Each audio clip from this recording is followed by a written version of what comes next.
no livro de Atos dos Apóstolos, no capítulo de número 7. Atos, capítulo de número 7, a partir do versículo de número 54. Atos, capítulo de número 7, a partir do versículo de número 54. E ouvindo eles isto, enfureciam-se em seu coração e rangiam os dentes contra ele.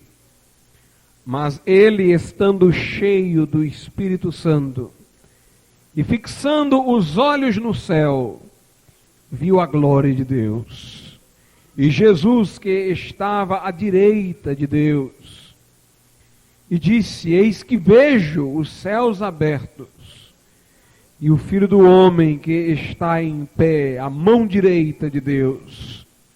Mas eles gritaram com grande voz, taparam os ouvidos e arremeteram unânimes contra ele, e expulsando-o da cidade, o apedrejavam. E as testemunhas depuseram as suas vestes aos pés de um jovem chamado Saulo.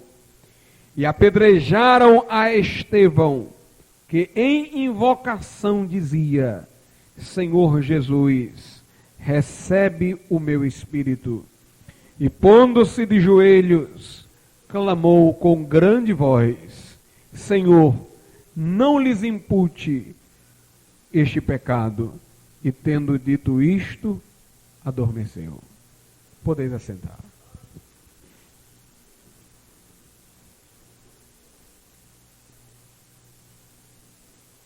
Meus irmãos, Estevão é na Bíblia Sagrada uma figura de muito destaque, porque foi o primeiro mártir cristão que deu a sua vida pelo Evangelho. Estevão foi aquele que ousou pregar a judeus que não os judeus de Israel. Ele pregou aos judeus gregos. Ele estava pronto a pregar e a servir, porquanto fora eleito diácono e servia às mesas, mas era também cheio de poder e de fé. Fazia muitos sinais e prodígios.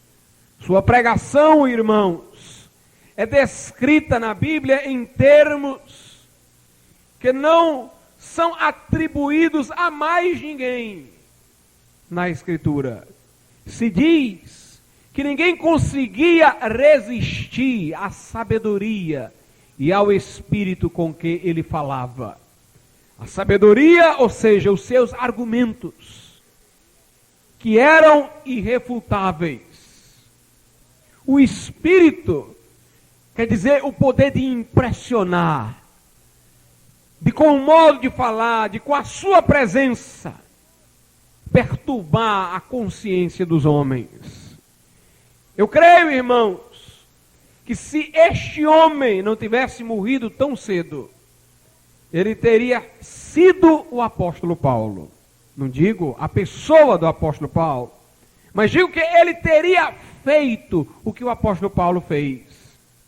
Para falar a verdade, tanto Santo Agostinho como Lutero acreditavam que Paulo se converteu através do que ouviu de Estevão, nesta ocasião em que ele foi apedrejado. E se converteu Paulo também, dizem estes dois servos de Deus, Lutero e Agostinho, através da oração que Estevão fez.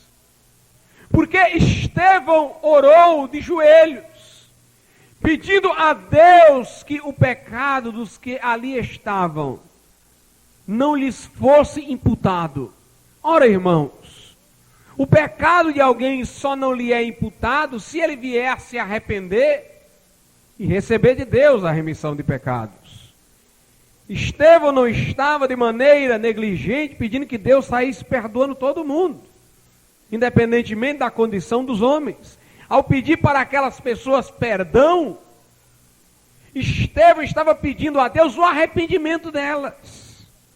Como quando Jesus também do alto da sua cruz disse: Pai, perdoa-lhes, porque eles não sabem o que fazem. Jesus não estava pedindo um perdão displicente de Deus, não.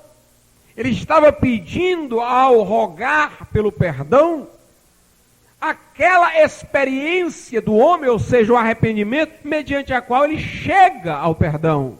Aliás, isso é muito comum na Bíblia. Por exemplo, nós hoje dizemos: Senhor, enche-nos do Espírito Santo. Nós não encontramos orações assim na Bíblia. As pessoas oravam, era pelos efeitos da plenitude do Espírito Santo, e lhes vinha a plenitude do Espírito Santo. Leia Atos 4, por exemplo. Eles oram e dizem: Senhor, concede aos teus servos que preguem com toda intrepidez a tua palavra. Que se façam sinais e prodígios em nome do teu santo servo Jesus. E aí eles são cheios do Espírito Santo. Nossa oração hoje é superficial, porque nós não sabemos as implicações daquilo que pedimos. Pedimos muitas vezes a Deus que nos encha do seu Espírito sem saber exatamente o que queremos com isso. Mas a igreja primitiva era clara e límpida. Ela nem falava: enche-nos do Espírito. Ela pedia aquilo que o enchimento do Espírito traria como implicação direta. Do mesmo modo, quando se roga aqui o perdão, se está falando pelo efeito, mas se quer a causa. Se está pedindo o perdão no sentido de se rogar a Deus que dispense aquelas pessoas ali graça para que se arrependam. Foi nesse sentido que Jesus orou, pedindo perdão pelos seus algozes, e foi assim que Estevão também orou por aqueles que ali estavam. E essa oração foi ouvida por Deus. E uma daquelas pessoas, com certeza, se arrependeu. Foi Paulo. Paulo se converteu pela oração e pregação de Estevão. E como todo pai gera um filho segundo sua espécie, Paulo foi quem foi. Paulo foi de uma espécie semelhante a Estevão. De uma ousadia similar à de Estevão. Irmãos, nós pensamos que Estevão pouco representou para o Evangelho, porque foi curto o seu ministério. Mas devemos nos lembrar que, se não fosse ele, nós não teríamos o apóstolo Paulo. Na verdade, Estevão, através de Paulo, a quem ganhou também muitas pessoas, além do que em vida pôde conquistar. Como Sansão na sua morte destruiu mais inimigos do que na vida, Estevão na sua morte, ao ganhar Paulo, conquistou mais pessoas para Cristo do que durante o seu curto ministério de pregação. A Bíblia chama de testemunha aos apóstolos, particularmente a Paulo. Se diz que Paulo iria ser testemunha das coisas que viu. Pois bem, Estevão é também chamado na Bíblia de testemunha. Ele equiparou-se na linguagem de Lucas aos apóstolos, ao apóstolo Paulo. Estevão, irmãos, foi acusado de ter falado mal contra o templo. Mas na verdade ele não falou mal contra o templo. Ele falou mal contra a vã confiança do homem, de que estando nas atividades do templo, estava quite com Deus. Ele pregou contra a religiosidade. E deturparam suas palavras para dizer que ele falava contra o templo. Mas ele não falava contra o templo, ele falava contra aqueles que o profeta no Antigo Testamento disse, que diziam: templo do Senhor é este, só para continuarem a praticar as suas abominações.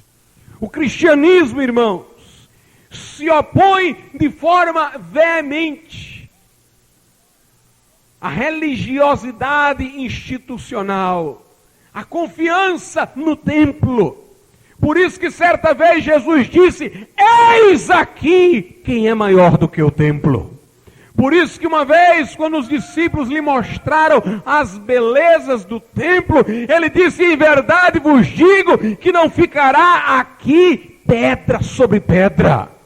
E nós devemos sempre observar nós mesmos, para saber se nós somos seguidores de Cristo ou cultores do templo, para saber se o que nós chamamos de vida espiritual é uma religiosidade rotineira, é uma religiosidade de 4 paredes, de améns, de glória a Deus, ou se é algo que toca o nosso íntimo. Devemos procurar saber se Jesus é real para nós. A igreja de Corinto, Paulo diz: provai-vos a vós mesmos se Jesus Cristo está em vós. Examinai a vós mesmos. A igreja de Colossos, Paulo diz: Cristo em vós, a esperança da glória.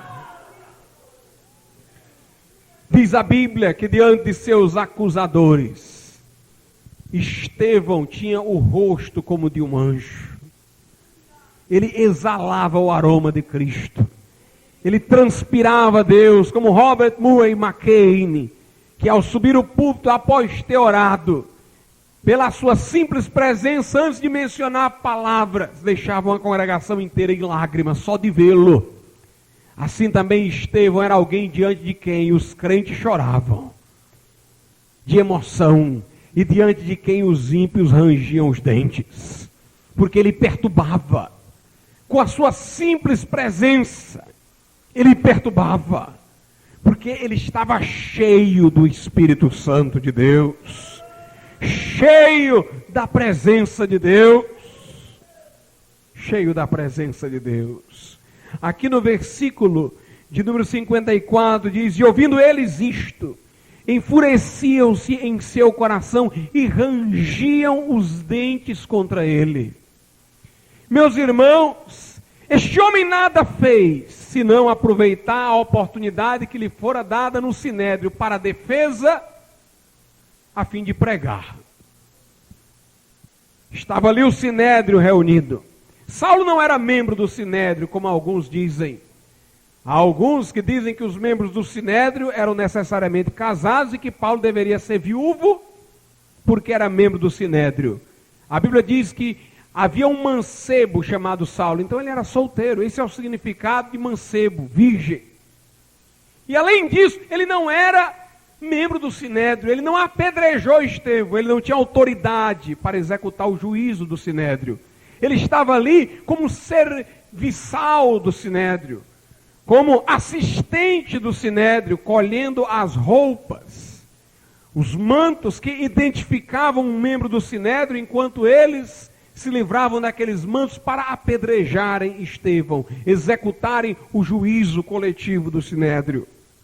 Mas estava ali Estevão naquele sinédrio, e ele não usou a oportunidade que lhe foi dada para defender-se, Ele pregou.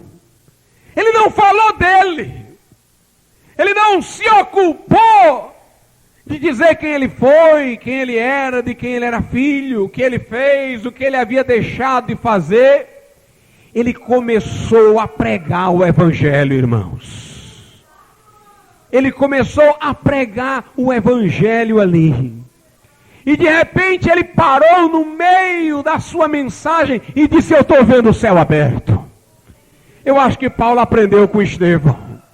Porque Paulo era também nos seus discursos cheios de anacolutos. Anacoluto é uma figura de linguagem que caracteriza-se pelo rompimento do que vem sendo dito. A pessoa vem dizendo uma coisa e repentinamente corta. Santo Agostinho, no seu livro A Doutrina Cristã, comentando a retórica de Paulo, ele diz que os anacolutos de Paulo, que levavam a crítica literária dos inimigos do evangelho, depois de estes lerem as epístolas paulinas, na verdade, não eram qualquer defeito literário, era o que havia de mais belo na retórica. Porque, na verdade, o que queria o apóstolo Paulo demonstrar é que ele estava tão inflamado por aquilo que dizia, que ele era arrebatado pelas suas próprias palavras. Nós estamos precisando de pregadores assim, irmãos. Não é pregadores que arrebatem o povo, não. É que arrebatem a si mesmos.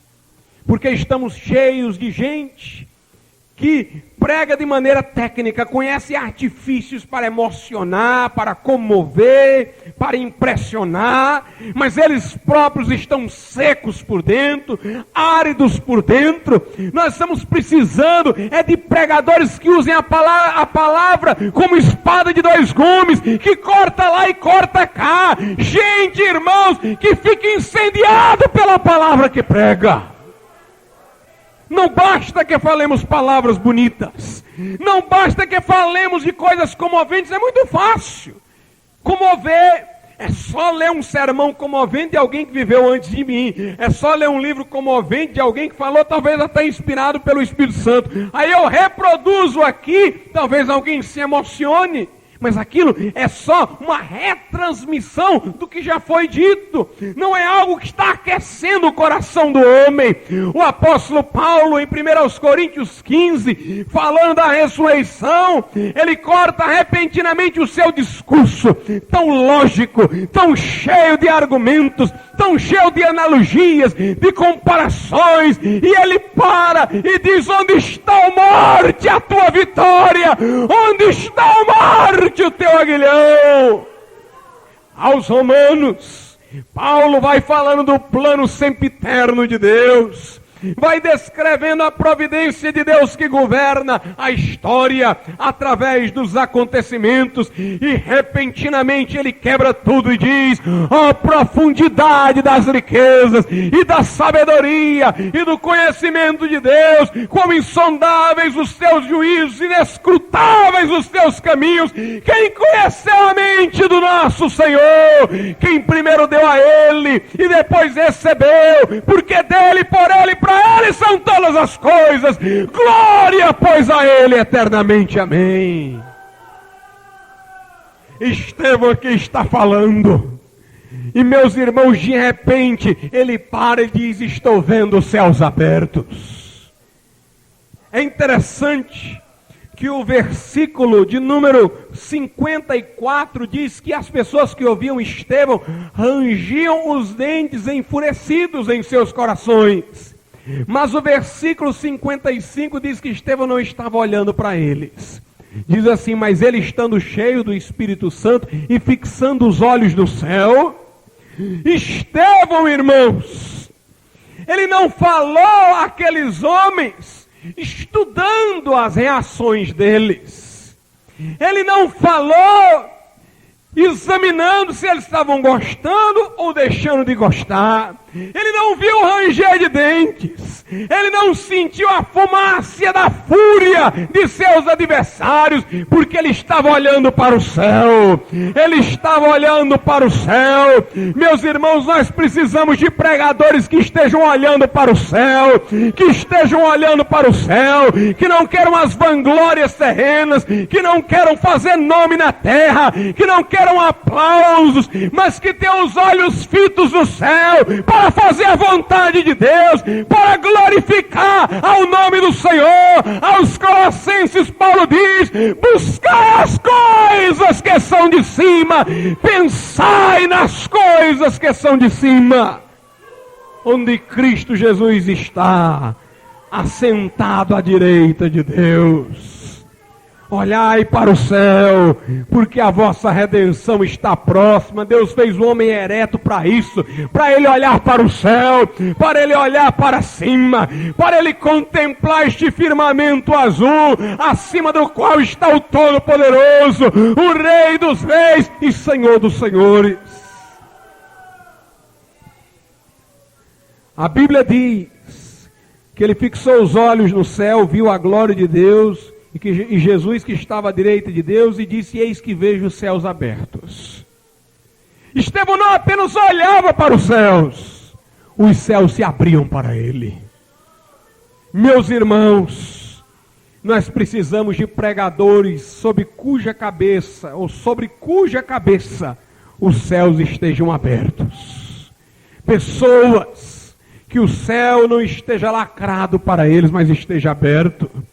Tem pessoas, irmãos, que estão tão enfurnadas nessa vida, tão absorvidas pelos cuidados dessa vida, que já não olham mais para o céu, que quando estão aflitas correm para um psicólogo, correm para um remédio, correm para outro homem, para o consolo terreno. Pessoas que se desesperam no meio dos problemas, pessoas que murmuram e blasfemam em meio às adversidades. Na hora do aperto é como se Deus não existisse, na hora do aperto é como se Deus não estivesse lá. Tentam resolver os seus problemas através do modo humano, através das coisas humanas, não oram a Deus, não o buscam para que venha dele a resposta. São pessoas que não estão olhando para o céu, estão olhando para cá, e os céus estão fechados para ela. Mas, meus irmãos, é preciso que os céus estejam abertos sobre a nossa cabeça. É preciso que nós sejamos um veículo pelo qual o eterno entra no temporal, o poder de Deus entra na nossa fraqueza, a vitória de Deus se manifesta através de nós. Tudo que ligardes na terra será ligado no céu. Se dois concordarem na terra, será feito pelo meu Pai que está nos céus. Meus irmãos, Deus nos fez seus cooperadores, agentes da história. Deus é que direciona os acontecimentos, mas Ele quer nos fazer seus cooperadores. Ele quer que nós oremos. A oração muda a história. A oração muda a história. Meus irmãos, muitas coisas que iam acontecer do modo A, acontecem do modo B porque alguém orou. Muita coisa que ia acontecer de um jeito, porque alguém não orou, aconteceu de outro. A oração movimenta os céus, e os céus se abrem para atuar na terra. O nosso Deus não é o Deus dos epicureus. Ele não vive suspenso nas nuvens, no além, enquanto estamos aqui. Não é o Deus dos deístas, que dá a corda no relógio e vai-se embora, que cria o mundo, coloca-o sob leis e deixa ele a revelia. O nosso Deus é o Deus do mais. Estávamos mortos em delitos e pecados, mas Deus, sendo rico em misericórdia, pelo seu muito amor com que nos amou, nos deu vida juntamente com Cristo. O povo de Israel era escravo no Egito, mas Deus libertou com um forte braço estendido. Daniel foi lançado na cova dos leões, mas Deus fechou a boca do leão.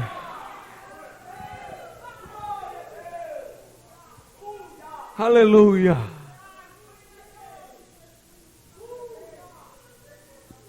Mas se você não tiver os olhos no céu, os céus estão fechados.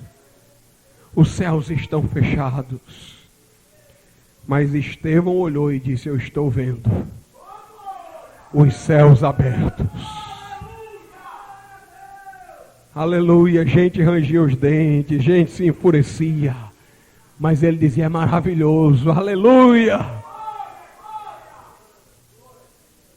Quanto mais o crente está perto de Deus, irmãos, mais ele tem facilidade de perdoar. Facilidade de perdoar não é outra coisa, não. É você estar tão abençoado com o céu, que pedrada é como se fosse um caroço de milho jogado contra você.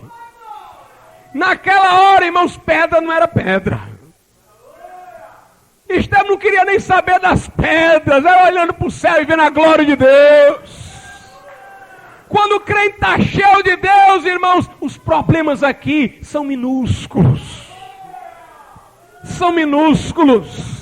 Agora, quando você está enfurnado aqui, quando você não está vendo os céus abertos, não está fitando os olhos no céu, aí tudo é gigantesco, tudo é difícil, tudo é dolorido, é insuportável, não dá mais para aguentar, não dá. Mas quando você está cheio de Deus, você diz como Abacuque: ainda que a vide não floresça, ainda que o produto da oliveira minta, que não haja gado, ainda que a terra trema, eu me alegrarei no Senhor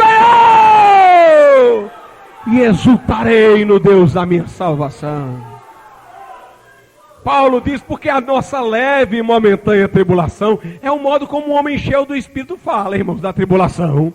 Paulo recebeu 40 açoites menos um, ficou vários dias no meio do mar, pendurado num pedaço de madeira do navio que naufragou. O apóstolo Paulo foi picado por uma víbora venenosa, desceu do lugar dentro de um cesto. O apóstolo Paulo passou perigo entre falsos irmãos, perigo entre os gentios, perigo entre os judeus, mas Paulo disse: essa leve e momentânea tribulação não se pode comparar à glória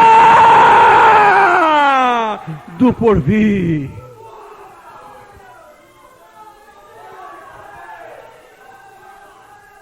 Aleluia. Quer ficar anestesiado, irmão, para não sentir as dores daqui? Se enche com o céu, se enche do céu, se enche do céu. Aleluia. Estevão disse: Senhor, perdoa todo mundo, Senhor, e recebe logo o meu espírito, que eu queria para ir.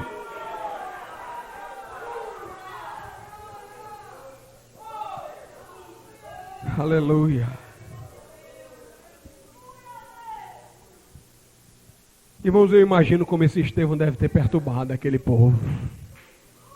Uma leitura superficial faz a gente pensar que ele, sob as pedradas, tombou de joelho. Mas a Bíblia diz que ele, pondo-se de joelho, ele se ajoelhou, irmãos. Era pedrada e ele se ajoelhou. Ele se ajoelhou. E disse: meu Deus, perdoa este povo aí. E recebe o meu espírito.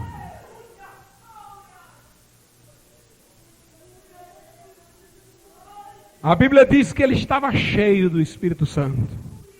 E a Bíblia diz que ele viu a glória de Deus e Jesus em pé à direita do Pai. Quem está cheio do Espírito Santo vê Jesus, irmãos. Essa é a missão do Espírito Santo, é revelar Jesus, é comunicar Jesus, é torná-lo real para nós. Encha-se do Espírito Santo e você vai reconhecer Jesus. Você vai falar como João Batista, que quando o viu pela primeira vez, sem que ele se apresentasse, mas estando João cheio do Espírito Santo, disse: eis o Cordeiro de Deus, que tira o pecado do mundo. Simeão, que pelo Espírito aguardava a consolação de Israel, quando pegou o menino Jesus nos braços, nunca tinha visto antes, ele disse: meu Deus, pode me levar em paz, os meus olhos já viram a tua salvação. Quem está cheio do Espírito Santo reconhece Jesus, quem está cheio do Espírito Santo enxerga Jesus Cristo. Essa é a missão do Espírito Santo. Jesus disse: quando vier outro Consolador da parte do Pai em meu nome, ele me glorificará. Ele me glorificará, porque receberá do que é meu. Paulo diz aos Coríntios: ninguém diz Jesus é o Senhor, senão pelo Espírito Santo. Estevão, cheio do Espírito Santo, olhando para os céus e os céus abertos para ele, disse: eu só vejo Jesus. Eu não estou vendo mais o Sinédrio. Era mais ou menos isso que ele queria dizer. Eu não estou vendo mais o Sinédrio. Eu não estou ouvindo o rangido dos dentes. Eu estou ouvindo o cântico de lá da glória. Ele não olhava se os seus inimigos estavam rangendo os dentes, quais eram os movimentos dos seus inimigos. Ele olhava quais eram os movimentos de Jesus. Ele disse: eu vejo o Filho do Homem ficando em pé. Ele está em pé agora. Ele está em pé à direita de Deus.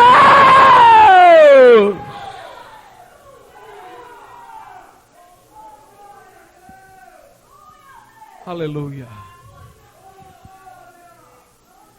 Aleluia. Eis o segredo da santificação. A santificação não é um fim em si mesmo, é meio. O fim, irmãos, é nós podermos ver a Cristo cada vez melhor. Deus diz: sede santos, porque eu sou santo. Como quem diz: sejam igual a mim, para que vocês possam me entender, me reconhecer, me perceber. A Bíblia diz, na segunda carta aos Coríntios, capítulo 3, que o Espírito do Senhor nos transforma de glória em glória na mesma imagem de Jesus. Enquanto nós contemplamos, eu estou contemplando aqui, Jesus está embaçado. O Espírito Santo está me transformando, e na medida que ele vai me transformando, a miopia vai indo embora. A fumaça vai se diluindo, eu vou enxergando melhor, e vou enxergando melhor, e melhor. Agora eu vejo como que por um espelho, em enigma. Mas vai chegar o dia que eu vou ver face a face. Os antigos gregos diziam somente os iguais se reconhecem, os desiguais não se entendem.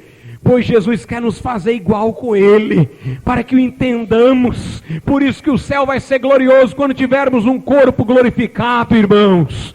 Porque nós vamos vê-lo como Ele é. Porque naquele dia nós seremos como Ele é.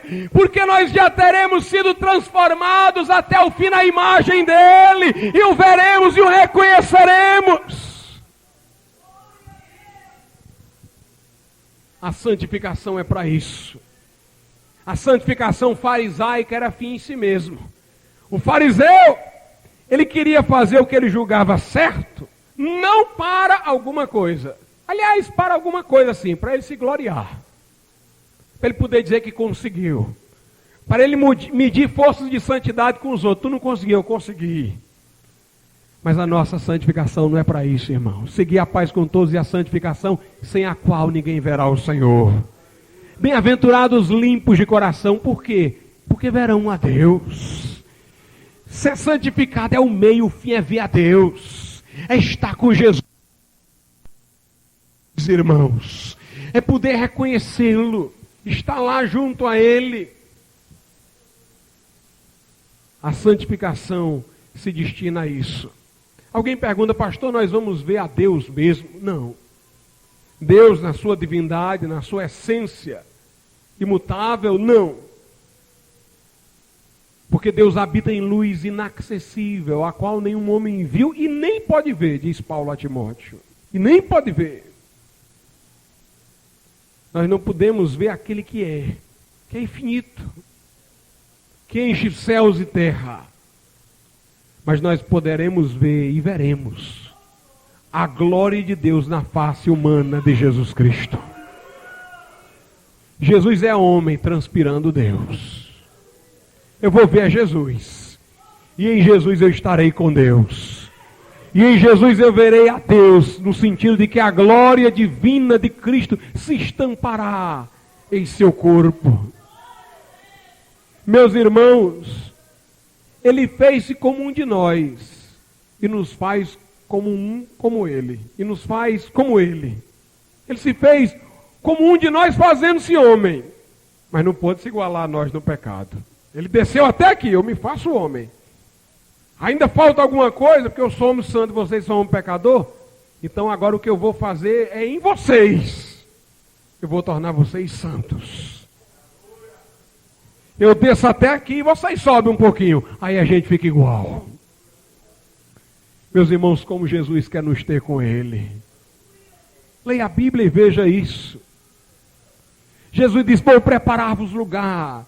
E depois voltarei e vos levarei para mim mesmo. Para que onde eu estiver, estejais vós também.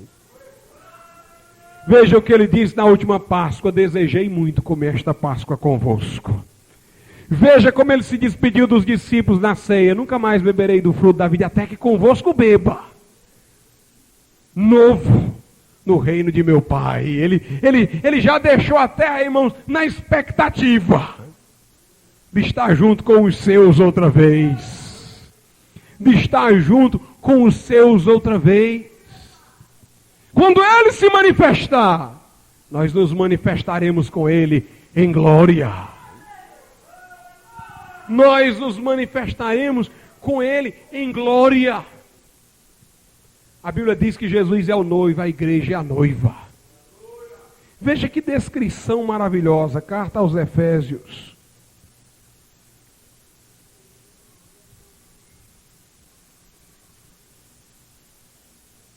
Na carta aos Efésios, capítulo 5, a partir do versículo 25. Vós, maridos, amai vossa mulher, como também Cristo amou a igreja, e a si mesmo se entregou por ela para a santificar. Vejamos qual a razão dessa santificação. Purificando-a com a lavagem da água pela palavra, para a apresentar a si mesmo, igreja gloriosa, sem mácula, nem ruga, nem coisa semelhante, mas santa e irrepreensível. A igreja é a noiva de Jesus, ele morreu por ela, para a santificar, para trazê-la a si, santa, sem defeito, sem mácula, irrepreensível. Ele quer nos apresentar a si, irmãos. Ele diz, para que onde eu esteja, estejais vós também. Estevão viu Jesus se levantando para recebê-lo. Que coisa gloriosa. Ele viu Jesus ficando de pé para acolhê-lo nas alturas, para recebê-lo em glória. Para recebê-lo em glória.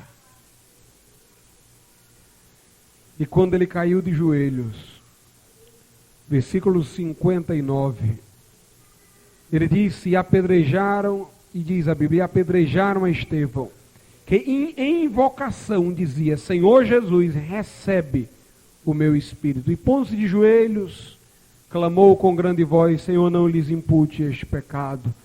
E tendo dito isto, adormeceu. Veja o que ele diz, Senhor Jesus, recebe o meu espírito. Os adventistas do sétimo dia, os testemunhas de Jeová, dizem que quando a pessoa morre, o seu espírito fica adormecendo no corpo. E que somente o espírito acordará com o corpo na ressurreição. E que, portanto, da morte até a ressurreição, o crente não está nem em corpo, nem em espírito com Deus. Meus irmãos, Deus não aguentaria isso. Enoque andou com Deus e Deus tomou para si. Deus não vai ficar sem nós em nenhum momento. Deus é o Deus de Abraão, de Isaac e de Jacó. Jesus disse, ele não é Deus de mortos, é Deus de vivos. É Deus de vivos. É Deus de vivos. O apóstolo Paulo disse, o meu desejo é partir e estar com Cristo, porque isso é muito melhor. Se ele partir, vai estar com Cristo. Na carta aos Hebreus se diz, já tendes chegado a Jerusalém celestial, a igreja dos primogênitos inscritos no céu, aos espíritos dos justos aperfeiçoados. Na segunda carta aos Coríntios, no capítulo de número 5, a Bíblia Sagrada diz assim, segundo aos Coríntios 5,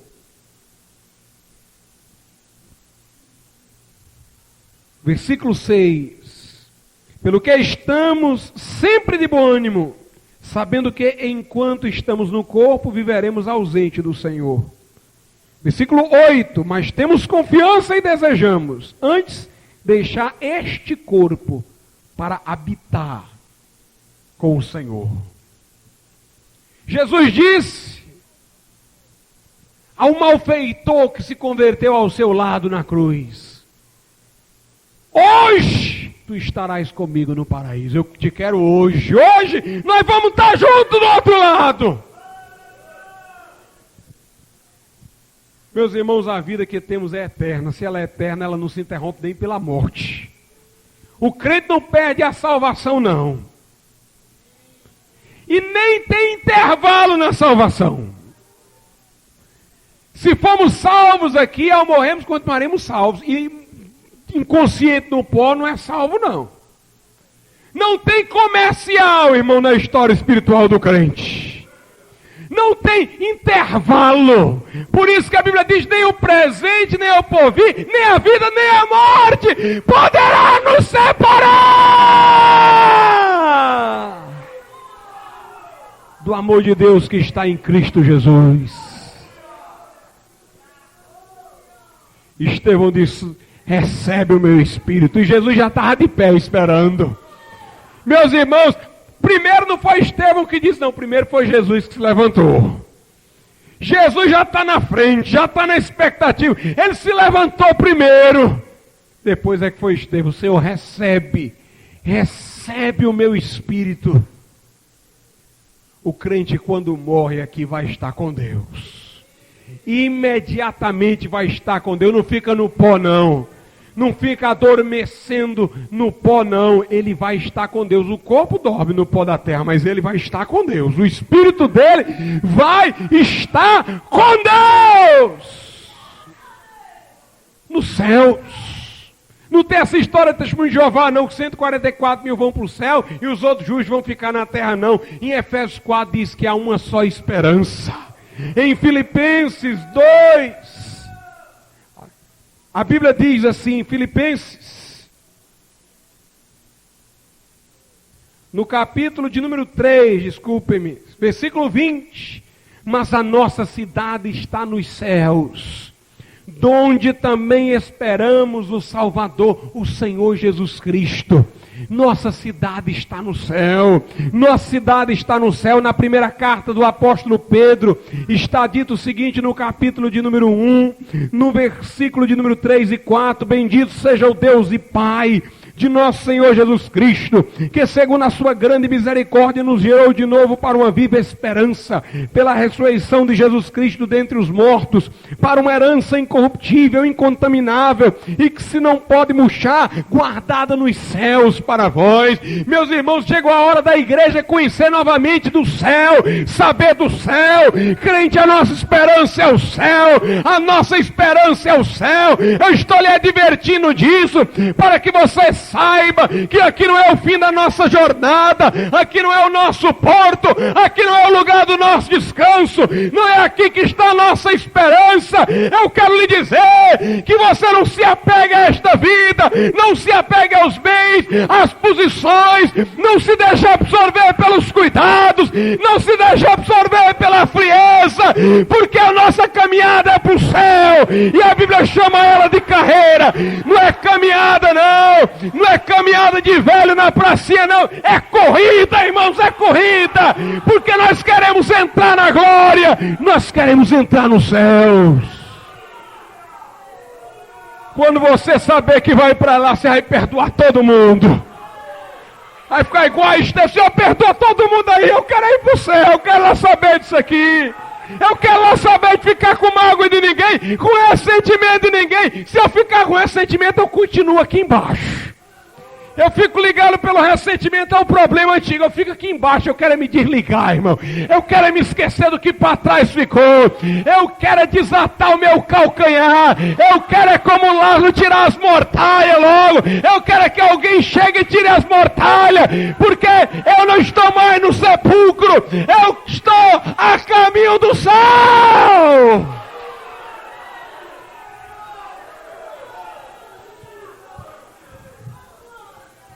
Corra para ganhar alma, irmão.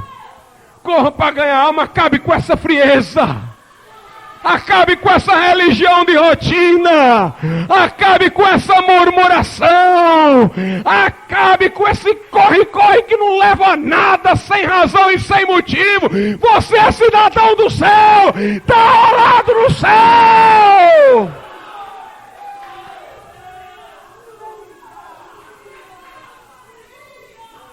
Tenha os olhos fitos no céu. Veja os céus abertos. Veja Jesus lá. Veja Jesus lá. Diante de Jesus, irmãos, tudo mais é inferior. Paulo diz: eu considerei tudo como esterco depois que eu conheci Jesus Cristo.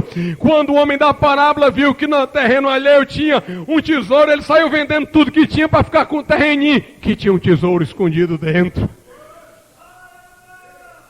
Aleluia. A Bíblia Sagrada diz que há aqueles cujo Deus é o ventre e que só pensam em coisas terrenas. E que só pensam em coisas terrenas. Deus destruiu a humanidade no dilúvio porque o homem era carne. Jesus disse: será como nos dias de Noé, casavam, davam de casamento, bebiam, comiam, só banquete, só diversão. Como nos dias de Ló, construíam, edificavam, Meus irmãos, vamos fazer a obra de Deus. Vamos ganhar alma para Jesus e vamos pensar mais no céu. Vamos esquecer este mundo aqui, vamos pensar no céu. Os casados sejam como se não fossem. Os que folgam como se não folgassem. Os que usassem desse mundo, os que usam desse mundo como se não abusassem. Porque o nosso lugar não é aqui. O nosso lugar não é aqui. É o céu. Estevão viu os céus abertos. Estevão disse, recebe o meu espírito. Aí é que o povo ficava com raiva dele. Meus irmãos, este mundo tem raiva do crente que acredita que vai para o céu. Tem mesmo.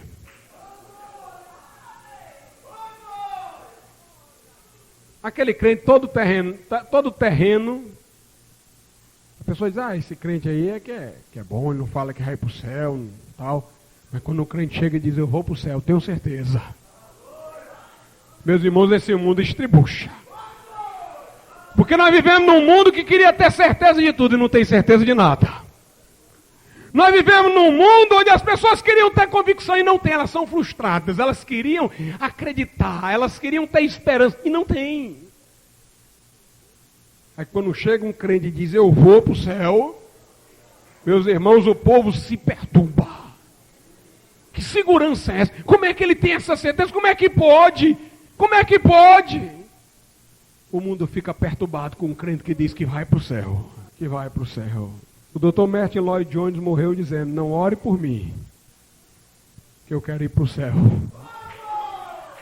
Inácio de Antioquia, um dos pais apostólicos, estava preso para ser lançado aos leões. E os irmãos disseram, nós vamos ver as influências políticas para te soltar. Ele disse, não faço isso não. Deixa eu ser lançado naquela arena. E eu ainda quero dizer para vocês que se as feras não vierem para cima de mim, eu vou atiçar aquelas feras. Porque eu quero ir para o céu.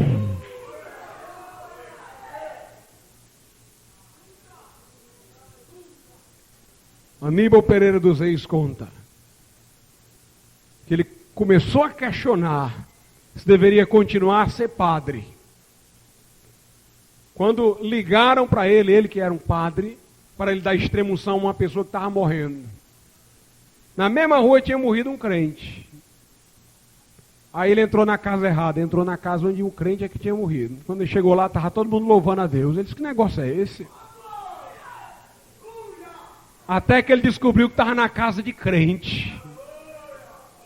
Aí foi para casa lá, onde tinha um católico, que quando ele foi chamado estava morrendo, mas ao chegar lá já estava morto. E ele viu lá pessoas desesperadas, gritando. E ele questionou por que o crente é daquele jeito. E o católico é assim, por quê? Quando ele aceitou Jesus e foi ter com o Papa Paulo VI, foi falar de sua conversão, ele disse, olha Papa, eu agora tenho certeza da minha salvação. Ele disse, eu tive um acidente automobilístico e fiquei inconsciente. Todo mundo diz que o inconsciente, delirando, só falava no céu e cantava os hinos do cantor cristão, só os que falavam no céu.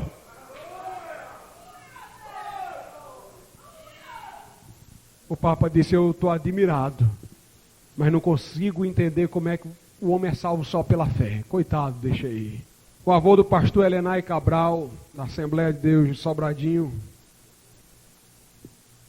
um dos pioneiros da obra pentecostal aqui no Ceará,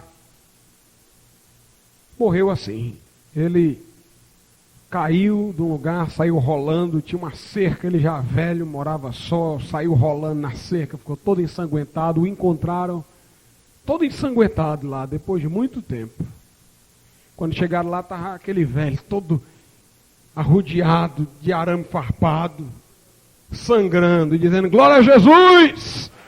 Aleluia! Levaram ele para o hospital. Quando levaram ele para o hospital, colocaram-no numa cama. Quando os familiares chegaram lá, entraram no quarto dele, Estava as freiras tudo de joelho, dizendo que ele era santo. Porque ele só falava em Jesus, era delirando e falando em Jesus, em céu. Os filhos o arrodearam e eram muitos. E ele conversando com os filhos, ele disse: meus filhos, eu estou vendo um anjo ali que veio me buscar. E os filhos disseram: papai, nós não estamos vendo nenhum anjo ali. Ele disse: ele está passando ao redor de vocês. E as pessoas disseram: nós não estamos vendo ninguém. Ele disse: ele chegou ao lado da cama e nessa hora ele fechou os olhos e foi estar com Deus. Aleluia. O irmão Augusto Saldanha, aproximadamente uma semana antes de sua doença acelerar para ele finalmente deixar essa vida, ele sentou na cama e falando comigo, os olhos ficaram marejados de lágrimas. Ele disse: hoje eu li na Bíblia e Deus falou comigo. Assim como eu fui com Moisés ao passar o mar vermelho, eu serei contigo. Deus dizia a Josué, mas o irmão Saldanha ouvia para ele: quando tu passares o Jordão. Ele olhou para mim e para o irmão Marcos Pinheiro e disse: eu estou chegando na terra prometida. Quando ele estava já nos últimos momentos, o pastor Joabe, o filho dele, chegou para ele e disse: papai, você tem certeza da salvação? Ele disse: tenho, eu vou para o céu. E eu ainda lhe digo mais, nesse mundo eu tive muitas batalhas com o diabo, mas eu venci todas. Vamos ficar de pé, irmão. Aleluia. Irmão Cleito, hino de número 202 da harpa, lugar de delícias, junto ao trono de Deus, preparado.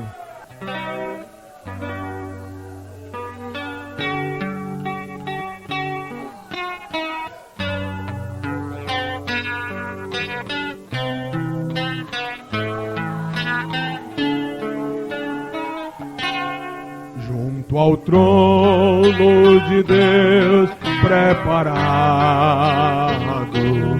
a cristão um lugar para ti. Há perfumes a gozo exaltado, há delícias profundas ali. Sim, ali, sim, ali, de seus anjos fiéis rodeados, numa esfera de glória e de luz. Junto a Deus nos espera Jesus, os encantos da terra não podem dar ideia do gozo dali. Se na terra os prazeres acordem, ó Deus, são prazeres que acabam-se aqui.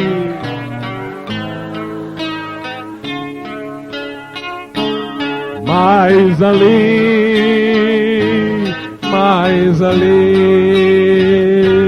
as venturas eternas concorrem com a existência perpétua da luz, a tornar-nos felizes com Jesus. Conservemos em nossa lembrança as riquezas do lindo país e guardemos conosco a esperança de uma vida melhor, mais feliz. Pois dali,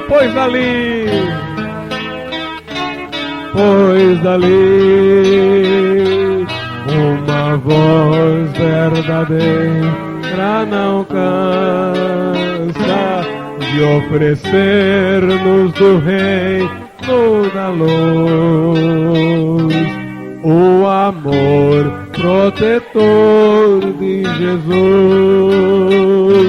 Se quisermos gozar da aventura, que no belo país haverá, é somente pedir de alma pura, e de graça Jesus nos dará.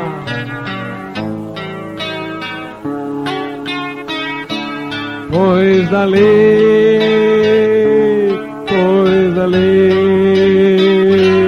todo cheio de amor, de ternura, esse amor que mostrou nos escuta, nos ouve, Jesus.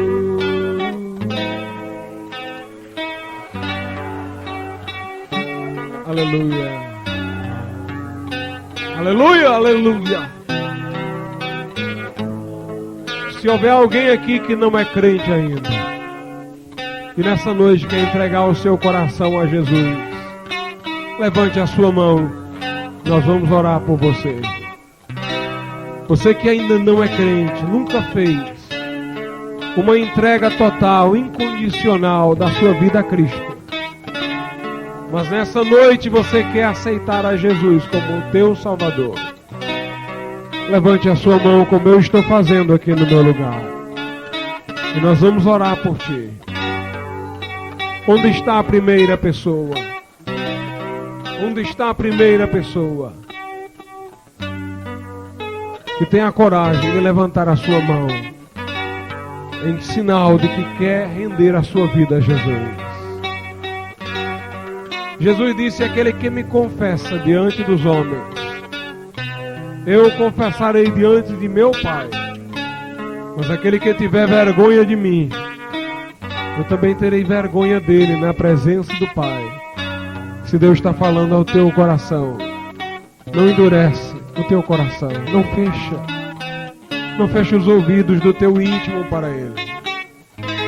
Entrega teu caminho ao Senhor, confia nele, o mais Ele fará. Onde está a primeira pessoa que quer aceitar a Jesus? Levanta a tua mão e nós vamos orar por você. Se houver alguém aqui que está desviado e quer se reconciliar com Deus, você pode vir aqui à frente. E também nós vamos orar por você. Se alguém está afastado de Deus e quer se reconciliar, também pode vir. E nós oraremos pela tua vida. Amém.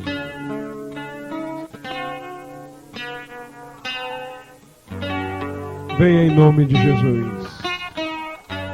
Se Deus está falando, venha. E nós vamos orar por você também.